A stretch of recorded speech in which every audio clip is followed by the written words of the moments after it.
Ladies and gentlemen, it's your girl Phoenix Novell, aka Miss International, and this is the Bawse Bitch Playbook first printed. I got this printed in Singapore, and I wanted to just let you guys know a little more facts about this book. This book is 23, if I'm not mistaken, let me double check. 23 chapters long with a bonus chapter. Yes, with the bonus section called Bawse Bitch Testimonials.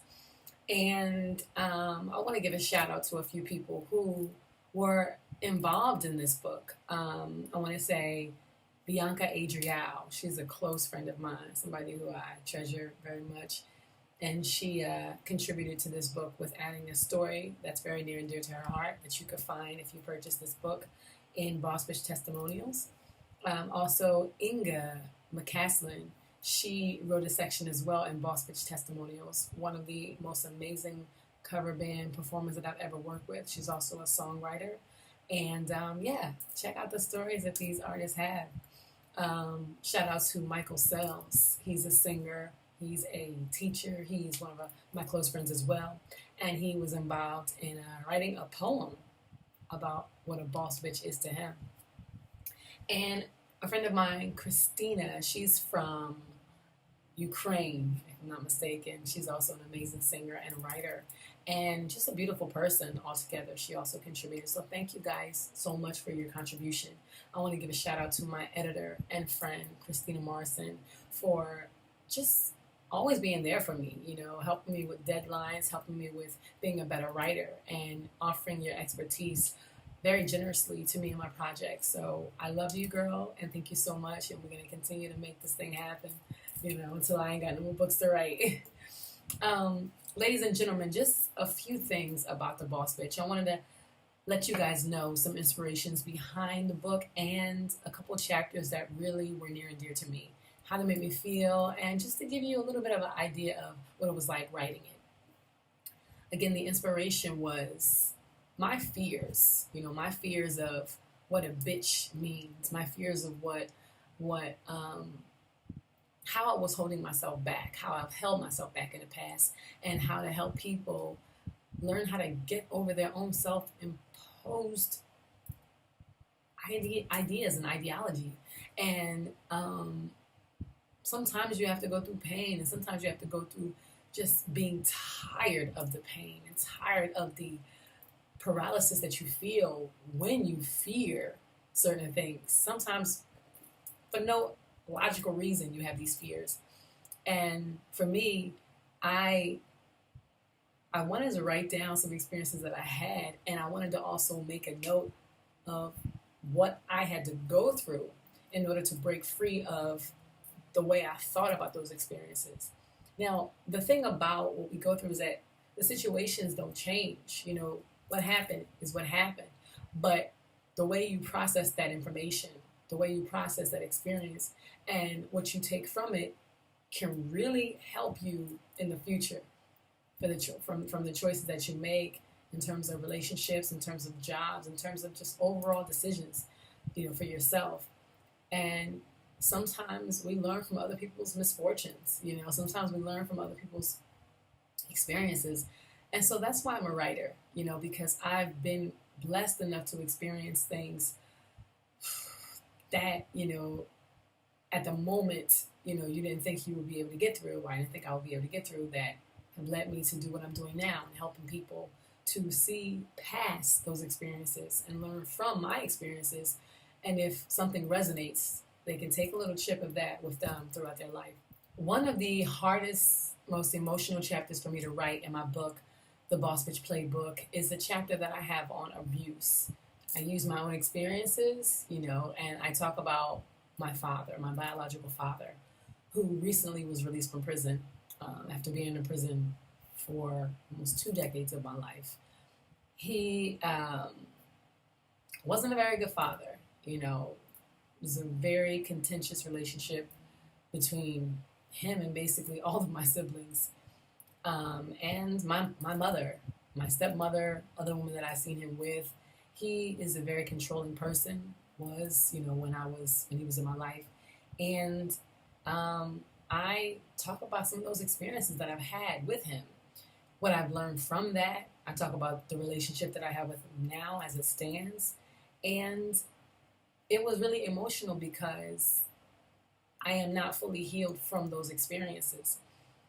I've learned how to deal with the memory of those experiences better. I've learned how to use the emotions as fuel to allow me to make good decisions as I move forward with men in my life, with people in general.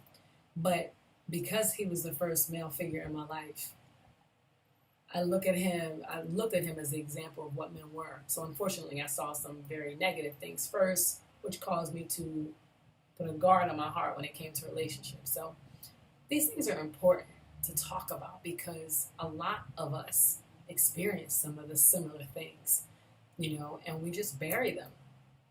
And it's in the burying that we unfortunately don't allow ourselves to really work through those issues. But when you bury something, it doesn't mean that the effects aren't still there. It doesn't mean that it's done, it's finished, and those emotions can't crop back up because, we're humans, we're live, and something can remind you of somebody, something can just throw you back into that same experience because it was familiar to you, whatever. So you have to work through these things. And I talk about my life because I experienced them. It's something that I can actually tell you, this is what I went through, this is how it made me feel. And not saying that I can't, use another person's experience to make a point, put a point across, but when it's your experiences, there are no questions about it. It's you, it's how you felt. Nobody can question you in terms of how you felt about something. So I use me a lot, I use my family and my situations a lot because I want you to understand that today I am where I am because of those experiences, but because more so of how I've trained my mind to relate to those experiences. It's not that I'm void of tears or emotional nostalgic moments. It's just that I am now in charge of when those moments happens, what I think in relation to those memories. And the Bawse Bitch Playbook allows you to do the same. It shows you the tools that you need in order to train your mind to have the same power. I can't be you, I can't tell you how to feel about something, but I can show you how I transform my mind through my experiences and how I chose to look at them. Another chapter that I really, really love in this book is the very first chapter. It's called Sex. And I really love it because I can look back at it now and understand why I made choices that I made in terms of sexual partners that I chose to be with. Why I projected, this need I had, of approval. Why I allowed myself to be with certain people who I really didn't love or who I knew really didn't love me. And we do this a lot.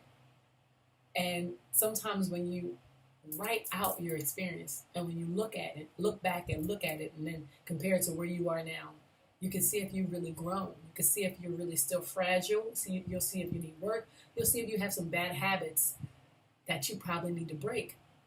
So writing is cathartic, and sometimes reading other people's experience, you might be like, oh my God, I can't believe this happened to this person. But more so than that, I want you to say, oh my God, I can't believe this happened to me, and this person, and this is how they dealt with it, and this is probably something that I need to look into myself. But I talk about the way I processed information. I talk about my need for approval. I talked about my body image issues. I talked about how I just wanted them to say I was, wow, amazing. And just having that feeling of acceptance and praise was really all I was after. I wasn't after their love.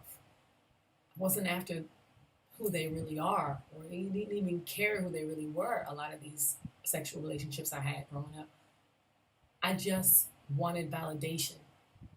And so many of us do, but we don't always like that word, so we disguise it, or so we use a different, oh, well, no, I like to be liked. But some of us are jealous because internally we don't feel worthy. We go after sex for many reasons, but I'm very blunt and very real and very, transparent. And I think think a lot of people can relate to my experiences. Some chapters are funny. Some chapters are just like, oh my God, embarrassing. But I'm a boss bitch today because of these experiences and because I was tired of victimizing myself, by blaming people and things out there for why I wasn't better.